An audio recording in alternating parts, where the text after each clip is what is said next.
Students Organising for Sustainability UK is a educational charity that was formed in October 2019. At our hearts, we're all about being like the support crew for enabling students to lead on and learn about sustainability so that they can be the change that they want to see in the world. We do this through a variety of projects, programs and campaigns, some of which I'll introduce to you a bit later. And we engage with different stakeholders, so all the way from early years education to colleges, universities, workplace and adult learning as well. We also do loads of work around ensuring that the field of sustainability is as inclusive and accessible for everyone, no matter their background, and not just through tick box exercises. So moving on to what is the SDG Teach In. So the SDG Teach In is our annual campaign that calls upon all educators, trainers and facilitators around the world to integrate the United Nations Sustainable Development Goals, SDGs for short, into their teaching, learning or assessments. Some of our key aims include raising the awareness of the importance of sustainable development, as well as just transitions to a better, more healthier and happier future. Another aim is about embedding sustainability throughout teaching, learning and training, as well as helping educators with linking their practice to local, regional and global issues. And then perhaps the most important aim is equipping students with the skills, attributes and knowledge to support them in helping to make a difference with our world's greatest challenges.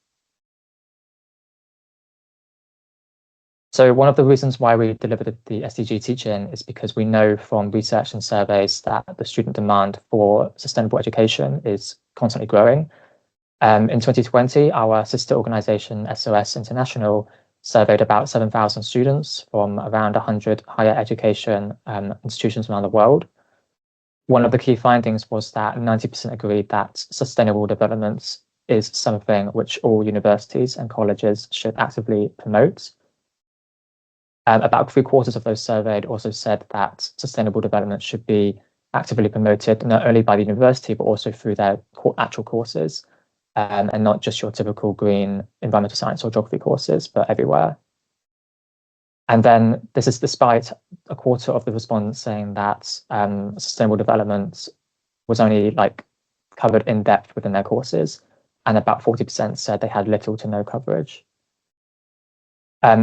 For the past many years, SOS-UK has also been conducting its own surveys each year, which survey students about different skills and sustainability.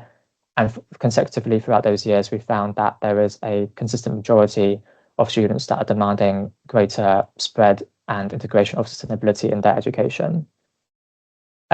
That's what at least the stats have to say, but we would love to hear what you think as well. So this on the screen, you'll see a poll.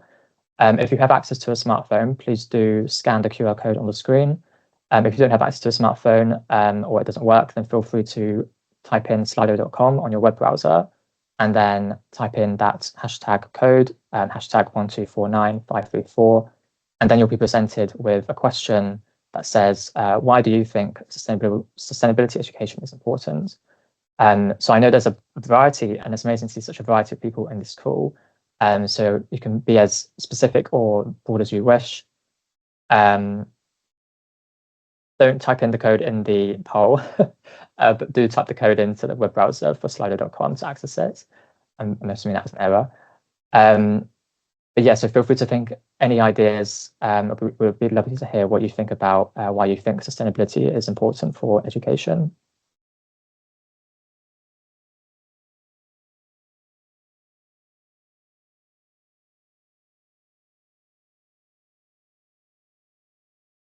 Right, we've got over 20 people typing. That's lovely. So ensuring future generations are prepared to address pressing challenges. Yeah, there's so much importance on intergenerational justice when it comes to sustainability.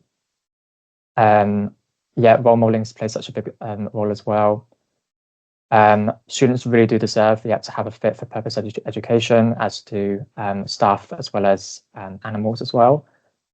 Yes, skills for life. I love that phrase. Young people, and there's a massive onus on like green skills and green careers increasingly nowadays, and this can have a massive partaking in the teaching can have a really big impact on the future careers and interests of students. Yeah, so some sustainability issues are inherently complex and messy. I don't think that's necessarily a bad thing, but we do need to have different perspectives and disciplines that inform those challenges.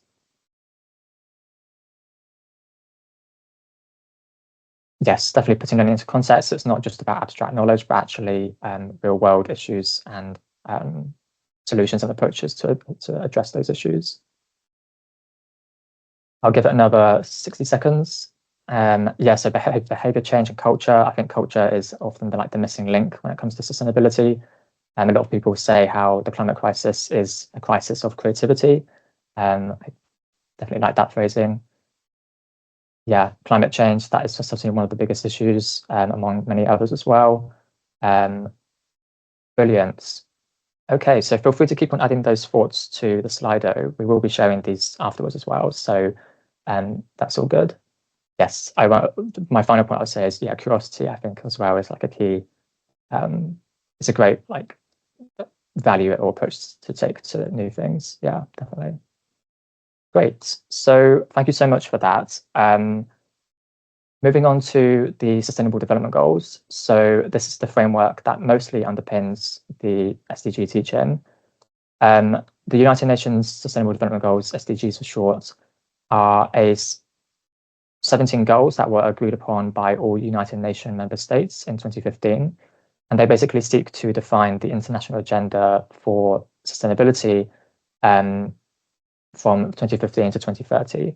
Of course, it's already 2025. Time has gone by so quickly. I'm only 24 and it feels like it's gone by too quickly. But yes, so we have 5 years left to try to achieve many of these goals. One of the great things about the SDGs is that they are just a helpful way to understand the breadth of sustainability, all the way from social and economic to environmental spheres as well. Hopefully, you might already be thinking about how some of these goals might be related to some of your work that you're doing, or some of the subjects or fields of research that you teach. This is a nice graphic just to help illustrate the interconnections between different goals. So I could definitely make a good case that all of these goals are interconnected in some way or form, but there are certainly stronger connections between certain goals and others. So one example could be goal number 3, which is good health and well-being. You can't really achieve that without having access to clean water and sanitation. And the similar kind of relationship goes for many of the other goals as well. So you might be wondering why we chose the SDGs as the key framework to underpin this campaign. And one of the reasons is because they just really help demonstrate the links and interconnections between different social, environmental, and economic challenges, and also how they relate to different disciplines and professions. We feel that they are a very good conversation starter, not only for those that are maybe further ahead in their sustainability journey, but also for those that are completely new or have never heard of the SDGs. The goals are they're not only nice to look at, but they do have such a big spread across different issues. So they're great to get those dialogues going. Another big reason as well is because they have quite a wide international recognition. The SDGs are really quite strongly embedded within our global sustainability language and lexicon across different borders and sectors as well. As much as we recognize the value of the SDGs, we also, through this teaching, really encourage people to critically engage with the SDGs. So, you can think about, what topics or subjects might be missing, whose worldviews or narratives are included or not. And we hope through the teaching that educators and learners will be able to identify how they can supplement the SDGs with other topics or approaches, and therefore help with contributing to the various social and environmental problems and injustices worldwide. Some examples of alternatives to supplement the SDGs include the areas such as environmental justice. Although justice is one of the key goals of the SDGs, there could certainly be more coverage of the importance of achieving environmental just futures that can span all the way from water, food, energy, and climate and land justice. And ultimately, this framework helps recognize how environmental degradation affects people differently due to different social economic backgrounds and their geography as well. Another emerging and interesting field of sustainability is known as multi-species sustainability. And in a nutshell, that basically tries to include the non-human animals in the room as well, and to emphasize how we also need to design social and economic systems that are also for the benefit of non-human beings who also inhabit our shared planetary home. And finally, the Inner Development Goals is an initiative to speed up progress on the SDGs. We've got, again, like 5 years left or so, and it uses a framework that emphasizes the importance of collaboration, change-making, relational and cognitive skills, very much similar to what some of you may know as the transformative idea of education for sustainable development. And of course, there's so many other frameworks and worldviews that the SDGs don't include, and we do encourage you to bring your own knowledges, your own disciplines or cultures, both from staff and student perspectives, to supplement this Agenda 2030. So moving on to the impact of the SDGs so far. So last year, when we ran this campaign, an amazing over 1,000 educators pledged to incorporate the SDGs into their teaching and learning. And that covers almost 100 educational institutions that took part, all the way from schools and colleges to student unions and workplace training providers. And through that teaching, we were also able to reach about 100,000 students worldwide. And since 2018, when the teaching campaign first started, the teaching has reached nearly 500,000 students across 50 different countries around the world.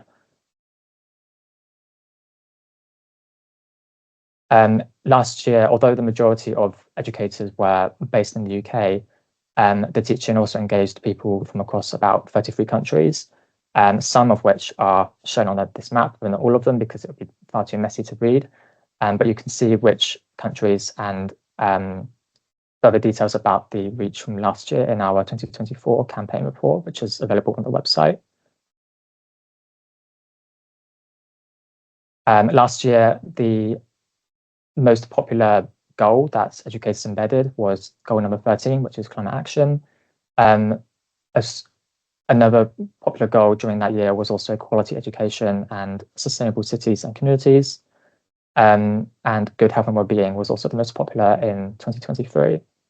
And it's, of course, you are welcome to focus on just embedding one goal or several goals. That's completely up to you, whatever fits your context the most.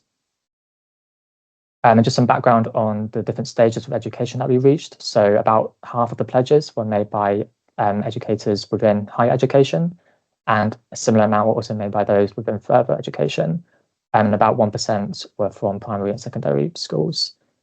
I think it's important to mention that there's been a massive increase from further education college involvements from 2023 to 2024. And we look forward to seeing these statistics grow in the future as well. So some case studies.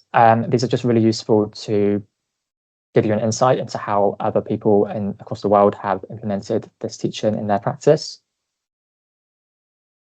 So the first case study is from the British School of Brussels, and this is from the campaign in 2023. So their approach to the teaching was to explore how energy and the lack of access to energy affects life in developing communities around the world.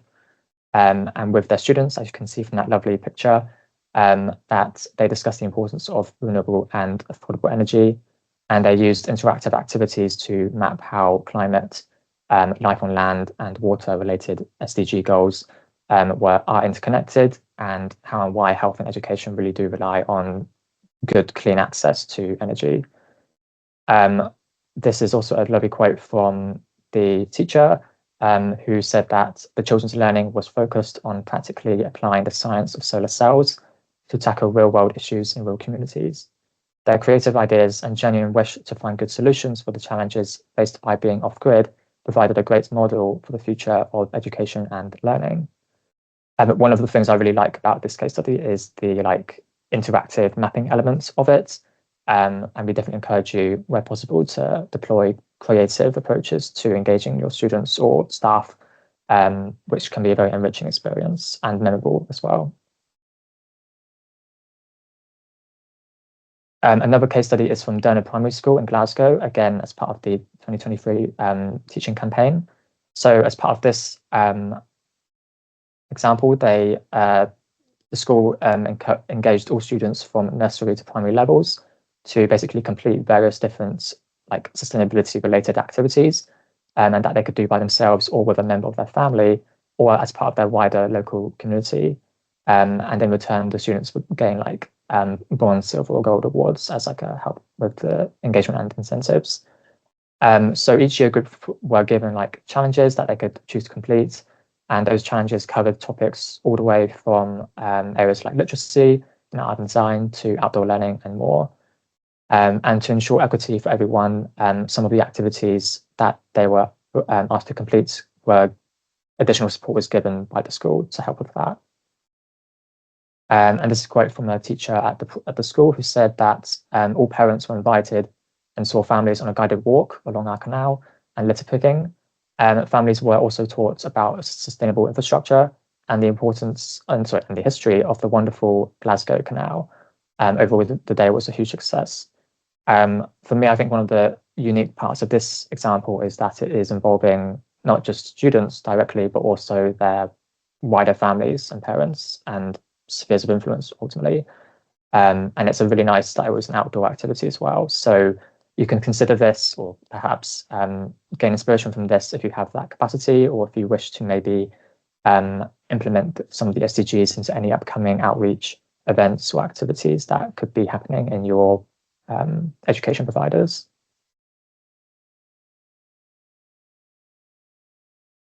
Our final case study is from the University of Exeter from all the way back in 2021. It doesn't feel that long ago, but for me it does a little bit.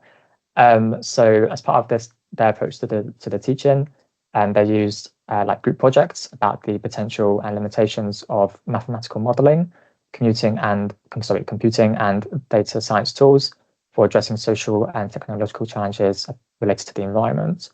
And as part of this, those projects explored themes such as decision-making for a renewable energy economy, social and ecological systems, as well as infectious diseases. And as part of this, the students were encouraged to align their projects with the SDGs and the outcomes as well. This is a really lovely quote, I think, from a student often on this module who said that this was a unique module. It gives you the chance to work on projects within other disciplines and relates them to what you are studying. Instead of simply watching mathematics, this module allows you to explore your own interests or even find them if you're still in the dark.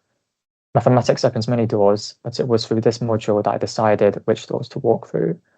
I love that metaphor from a mathematics student. It's a really nice way of putting it.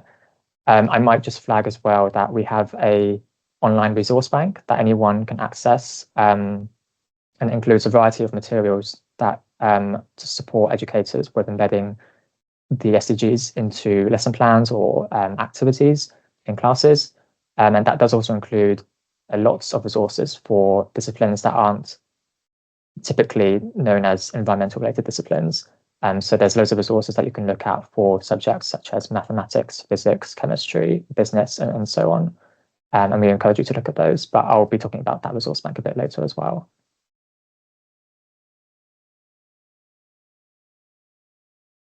So moving on to the teach-in for this year.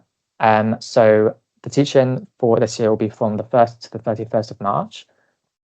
We have, similar with previous years, we have like these optional weekly themes.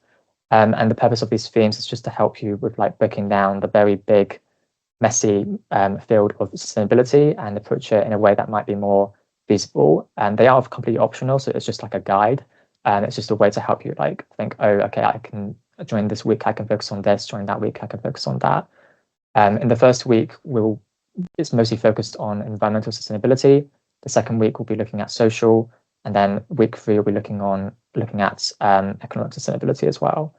In the final week, we take a slightly different approach, which is to promote like different values or skills and attributes that are important for progressing a more sustainable future. So that includes things like caring, collaborating, and creating, or creativity. And we welcome you to like feel free to blur the boundaries between these themes and weeks. I think it's extremely difficult to separate social and environmental sustainability as with others. So you're welcome to mix and match as you wish. And each week at the start of those weeks, we'll be sending like reminder emails to those that have pledged to take part, including additional advice or top recommended resources from our evolving SDG Teach In resource bank. And that resource bank will be like updated over time, because there's so many resources out there to support you, but we select the ones that we think are most relevant to the teaching, as well as quality assurance as well. They're also all free to access, no paywalls. And if there are any paywalls included, please let us know so we can edit and update those. So these are just some examples of how you can actually go about embedding sustainability in your practice. So these are just some examples. There's so many more as well, but some examples include case studies. So for example, that could be about requesting students to create case studies about local environmental concerns and linking it to their existing learning objectives for their modules or their programs or their classes. It can also include debates and discussions. I think mock climate conference debates are always a lovely way to get people thinking from different perspectives. There's also projects and experience-based learning, as well as group work and stimulation activities. So you can think of those as like prompts or ways to encourage students to reflect on certain topics. That could be through watching a film or documentary, or reading poetry, analysing poetry, books, any other forms of artworks, and so on. You also are welcome to organise events. Those could be internal or external, online, in person, no matter how big or small.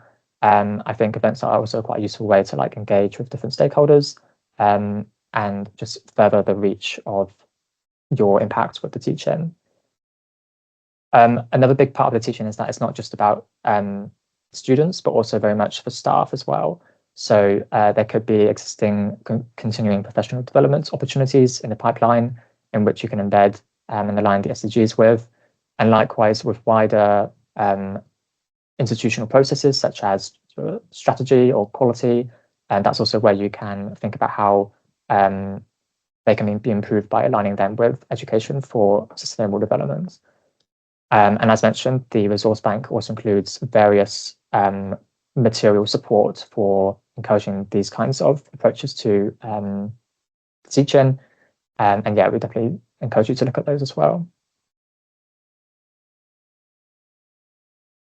So although the teaching, of course, is focused on March this year, we do actively encourage people to make it clear that, obviously sustainable learning shouldn't just be siloed to 1 month in the year, but it should be throughout the whole year, throughout students' education, throughout staff's CPD, and so on. And so in the next couple of minutes, I'll be talking about some other projects and campaigns that you can get involved with at SOS-UK to really and truly embed sustainability in everything that you do. So one of these is called Teach the Teacher. And this, as the name suggests, is a student-led campaign that basically puts students in the driver's seats of their education. This project provides free training, supports, and resources for students to empower them to deliver climate change workshops with their teachers. And this project is part of the wider Green Schools Revolution project that SOS is currently running. Students who run the Teach the Future session can gain extremely valuable green skills, as well as the opportunity to really see themselves as change agents within their own communities. And likewise, for teachers that attend a Teach the Teacher session in their school, they can also receive access to an online resource library for lesson plans and activities to help them integrate climate into their lessons. And all schools that take part in this are also eligible to claim £100 micro grant to support any climate or sustainability related work taking place around their school. If you have any questions about this or you want to get involved, then please do scan that QR code on the screen. You can also type in teachtheteacher.uk on your web browser. And if you have any questions, feel free to email Jack, whose email is on the screen as well. And again, just a reminder, we'll be sending these slides afterwards. So no need to write down loads of notes. You'll get all of this information as well.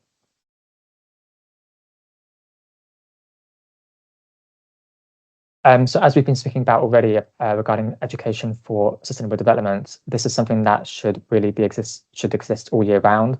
And SOS-UK is proud to be running several projects, campaigns, and consultancy work to support different stakeholders so that we can really and truly embed sustainability in education. One of those programs includes Responsible Futures.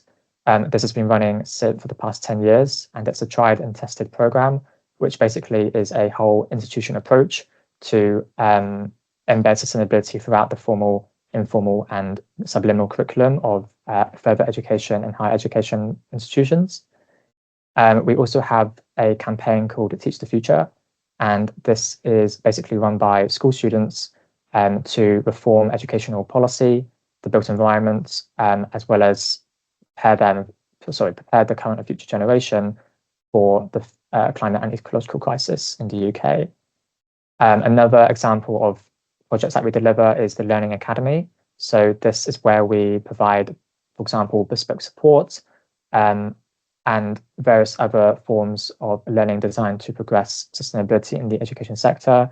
That can also include things like carbon literacy training, workshops about food and farming, well-being, drugs and alcohol awareness, and so many more. If you have any questions or you'd like to be involved with some of these projects and campaigns, then feel free to email us at hello@sos-uk.org.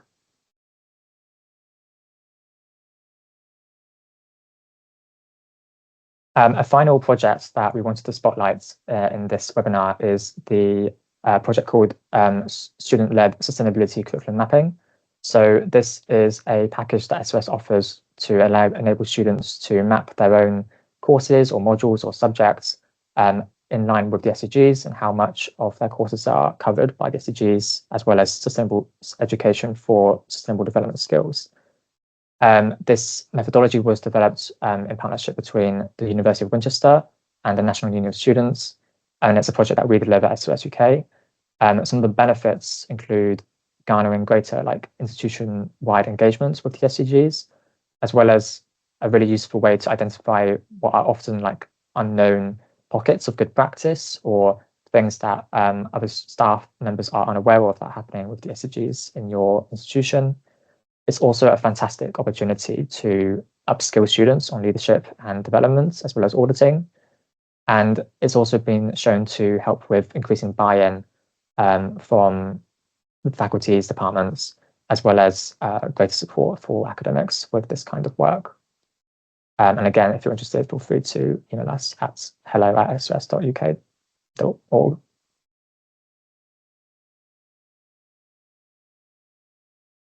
So moving on to some tangible next steps for how you can get involved with the teaching.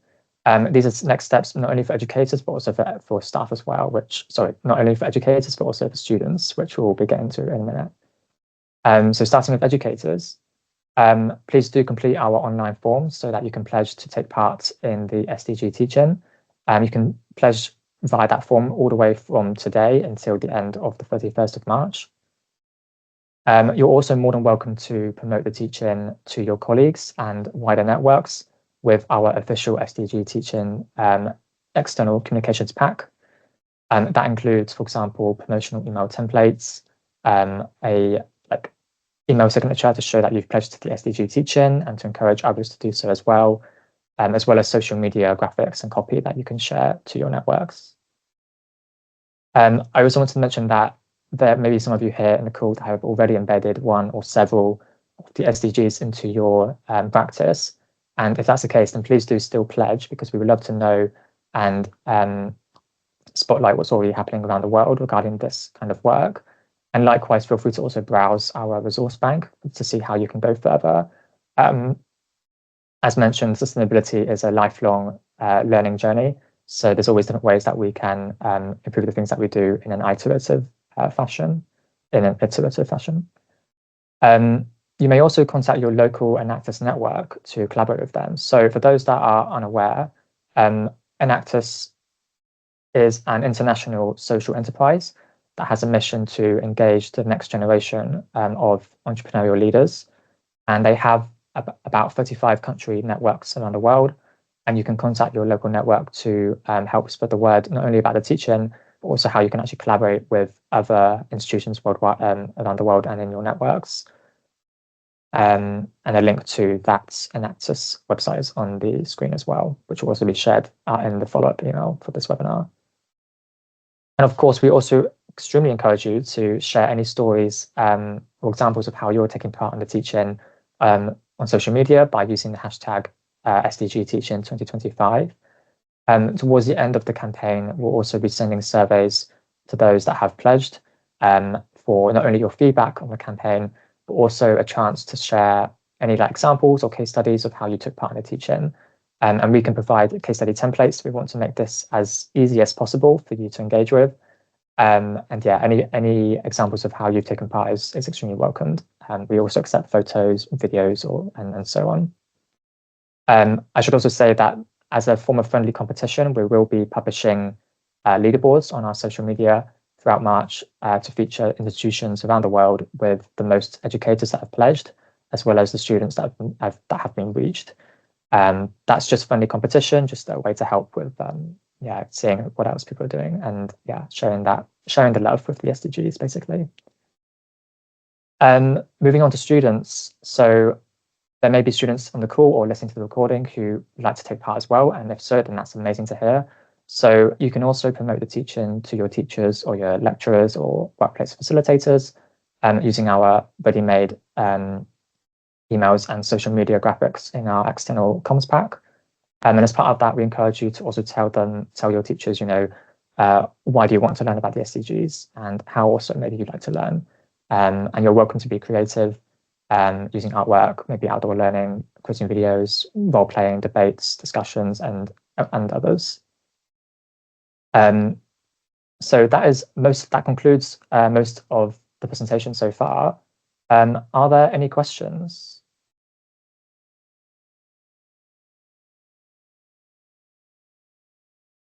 If you want to speak, feel free to raise your hand and we can make it so that you can be unmuted as well. Gotten a few questions in the chat just around where certain things are located. So I have been posting links in the chat, but rest assured, we will be sending slides and all of the links via email. So if you miss anything in the chat, that's okay. You will be able to access the information.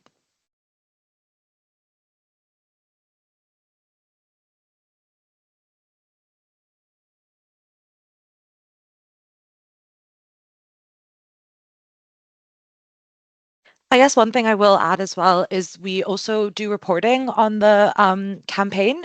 So at the end of the campaign, I've linked this in the chat, but we have a campaign report every year where we highlight good case studies, the impacts of the campaign, what we've been able to do in the campaign year.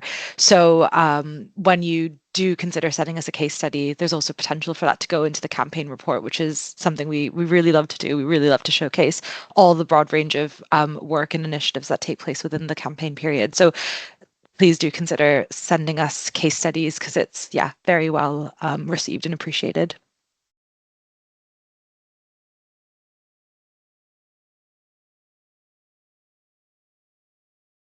Yeah, so just answering a question from Sarah Murphy in the chat, I'll read it out as well. So can the 4-week themes be implemented in the form of extracurricular workshops throughout March between staff and students? Yes, certainly. So you're welcome to do all the 4 themes at once, whatever feels most fitting with the extracurricular activities. It could also be that some of those activities might relate to one or several of the goals more specifically, in which case that could be a good way to focus on those goals for those activities and make it clearly communicated as well with the students and staff.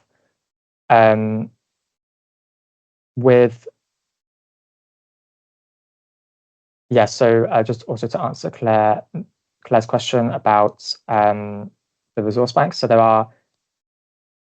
there's a lovely resource called the A to Z of sustainability education, and that does include, as it says, an alphabet of different disciplines and how you can embed sustainability into those, of which healthcare is covered either in that or also a other resource on that resource bank. So yes, definitely, to answer your question.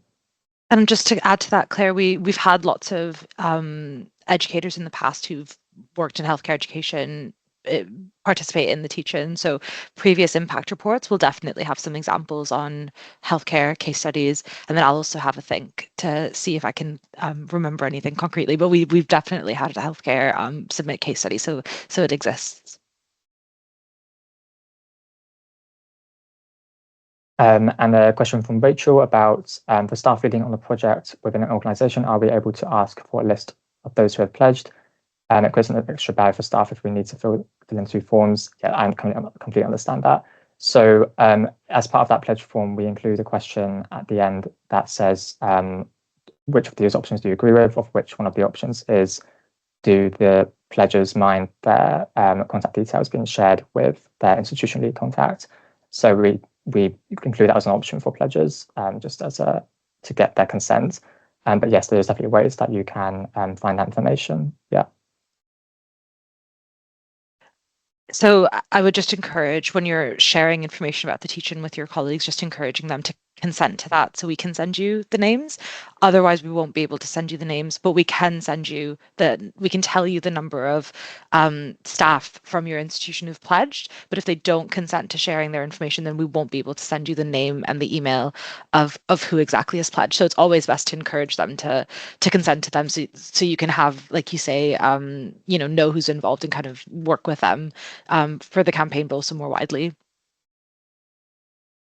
Yeah, exactly. And yes, so Teresa, there is in the previous campaign reports, they do also showcase case studies from, yeah, as you say, like the disciplines that could be more challenging. And during the email updates that we provide per week to those that have pledged, we can also like highlight additional advice for disciplines that may be less conventionally green, but of course every discipline can play a massive role in sustainability. So yeah, we'll definitely highlight those. Brilliant. Suzanne has asked a question about how do you become a lead contact? So there's no sort of formal structure, Suzanne. That really depends on your institution.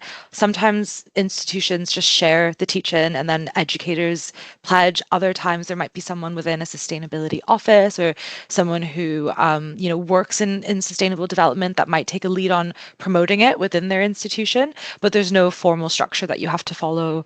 You might be working on this already within your institution and choose to start promoting it with your colleagues, but we don't require a formal contact to take part.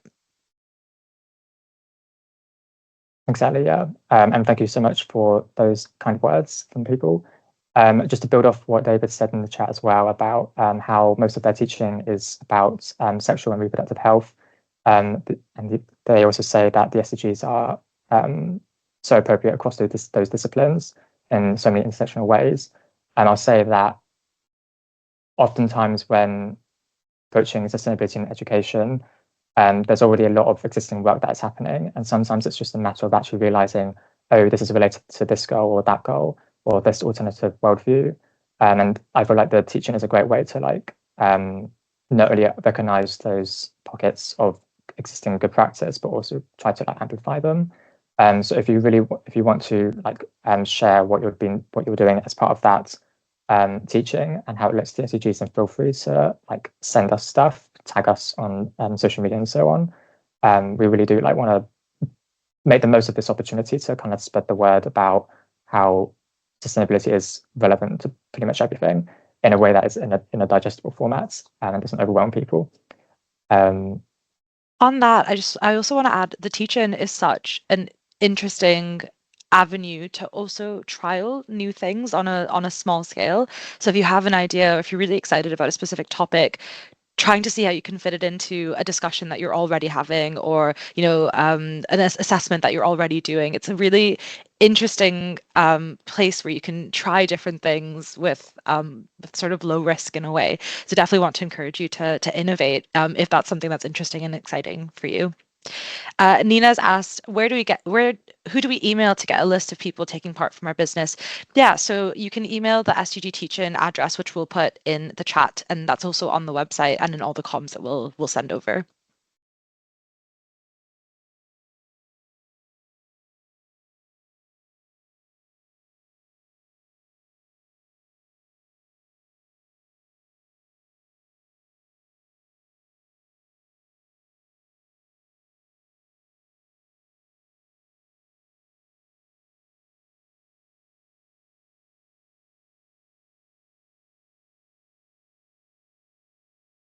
Just to looking at Craig's message, I'm not sure exactly what you mean.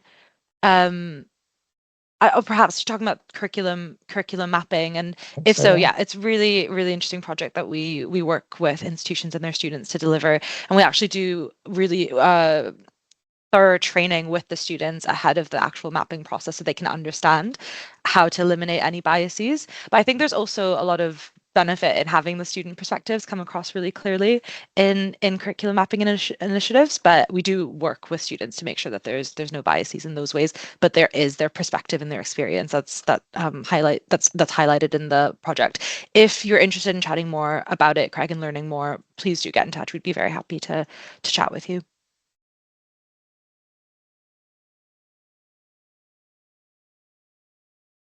And the comment about from Joanna about that they would be interested to hear more about different assessment types that colleagues have tried to link to the SDGs. So yeah, that's a really good comment. One of the big onuses of like education for sustainable development is really to truly embed like how sustainability is taught not only in lessons in class, but also how assessment is done as well. And there are so many different like formats or modes of assessment that can be implemented in further and higher education. And some of those examples of how you can do that within your own teaching and learning is also available on that resource bank. But yeah, if there is anyone here as well that has already trialed something or is doing that at the moment, feel free to share in the chats and we can try to spread the word about it too.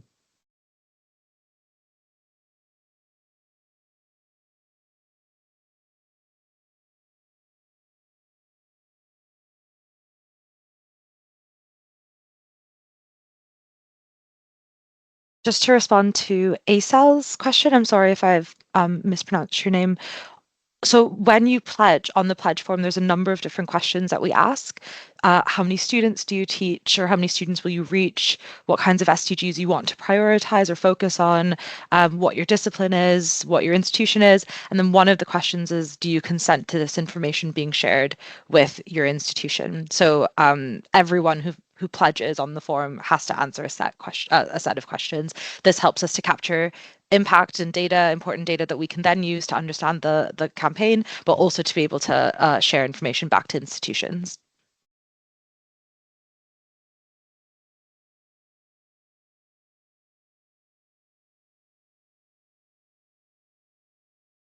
So it's question 14 on the form. So it says, please select any of the options below regarding future communications. And then there's 4 options around communications from us and the SDG Teach In, being signed up to the SOS newsletter. And then there's 2 questions. There's a question about having your details shared with relevant staff. And then there's also an option to not consent to any of the options. So that's the last question on the pledge form.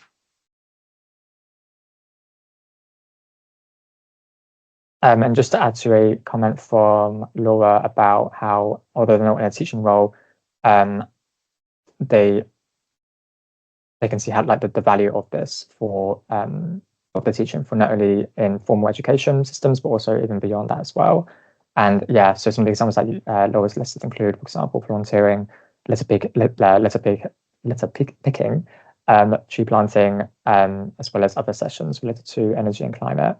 And yeah, so I think we do also encourage like sometimes one of the most effective ways to engage students and wider communities on sustainability is by making it quite raw and real to their existing priorities or their daily lives, and things like that, where people can relate to water in different ways, as well as green spaces.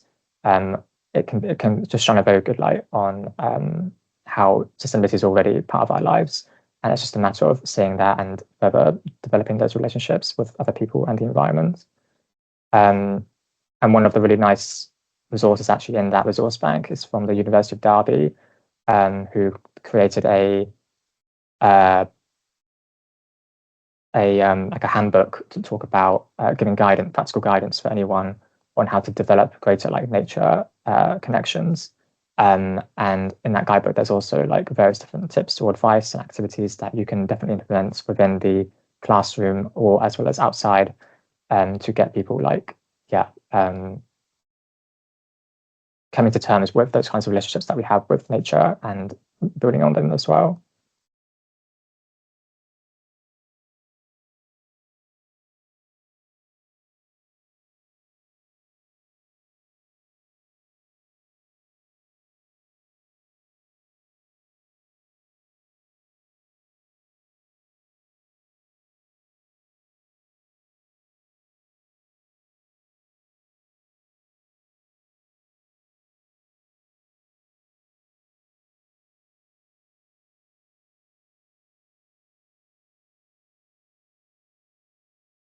Feel free to post any other questions in the chat, or if you wish to speak as well, you can raise your hand and we can unmute you as well.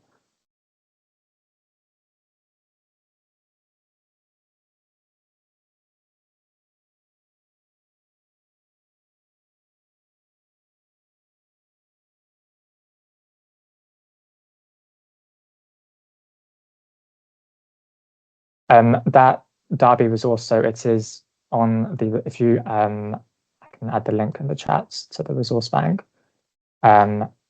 It's located in that part of the website. 1 second.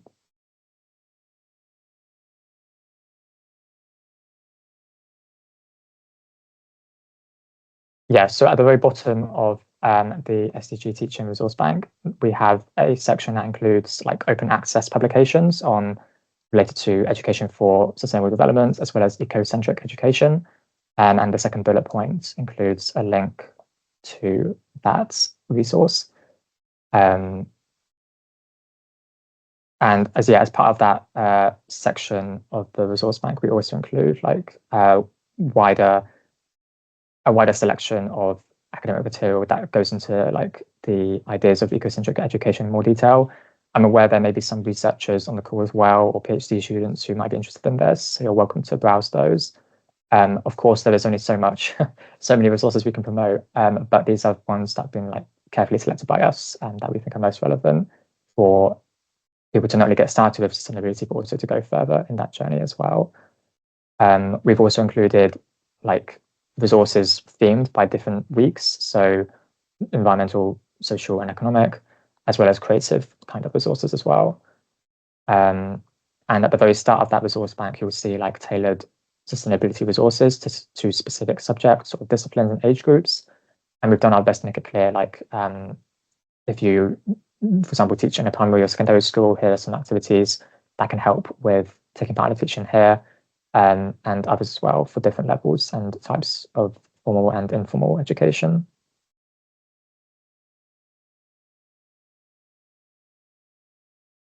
Also, just a reminder that we have the hashtag SDG Teach In 2025.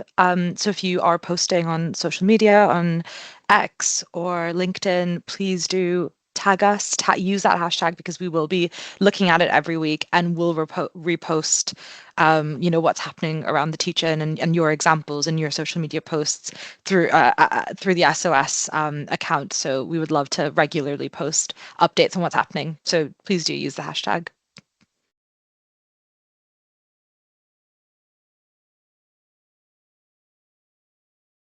We've also included resources from actually across the world as well. So one of them is from the Australian Earth Laws Alliance.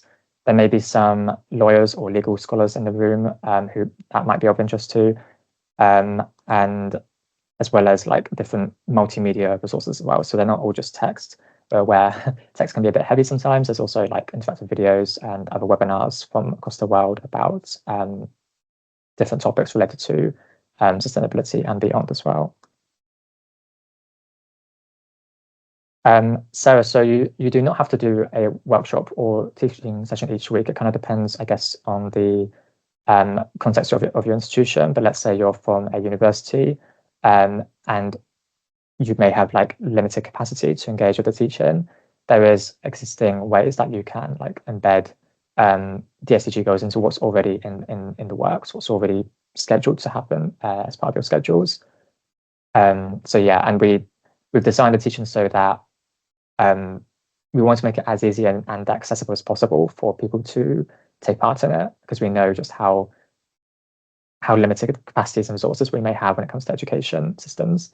So yeah, that's a key foundation to this.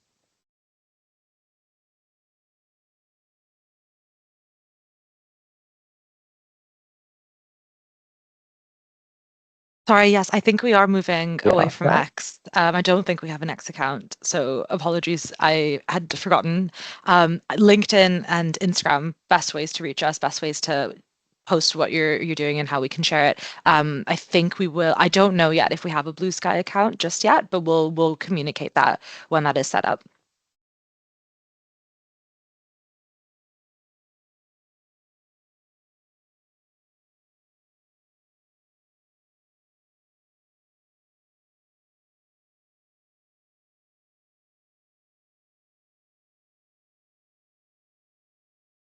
Just Ajala's question on whether we deliver workshops for further education on climate action.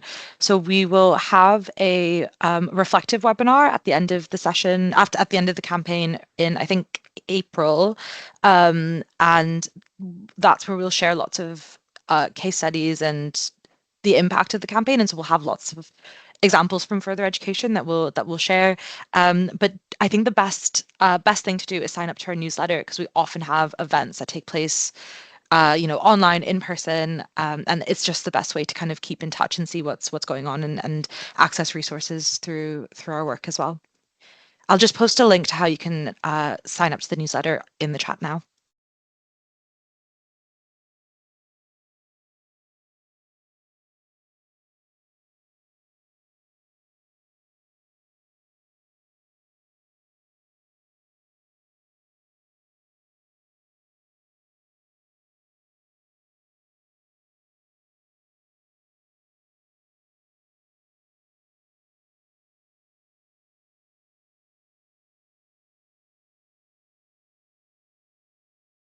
Yes, Richard, really good point. And we have gotten feedback, and also from our other work, understand that sometimes these things can take a bit of time if you want to embed it seamlessly and you want to make sure that you're planning ahead. Yes, the campaign will be running for the foreseeable future, and that means that it will be taking place in March of 2026 as well. So if that helps to plan ahead, absolutely, yeah, feel free to do that.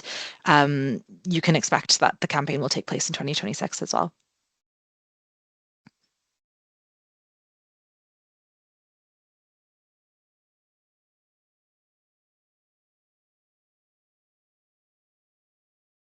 And I guess something we can do to help with that is, when we run the reflective webinar that will take place in April, we can maybe do a bit of like looking ahead to the next year and how in between the periods of the campaigns you can prepare.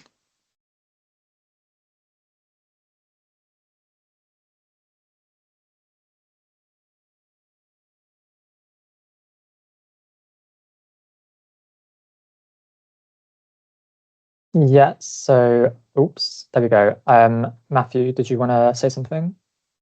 Yeah, sorry, I don't have access to any of the chat for some reason. So are you able to, after this session, post all the links that you have put in the chat for me?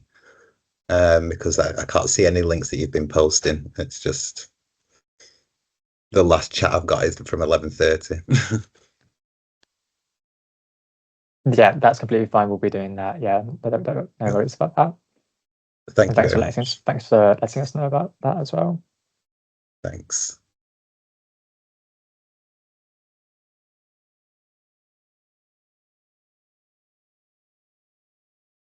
We're coming towards the end now, so any final questions, feel free to put those in the chat, or if you're like Matthew, feel free to raise your hand, and you can come on mic as well.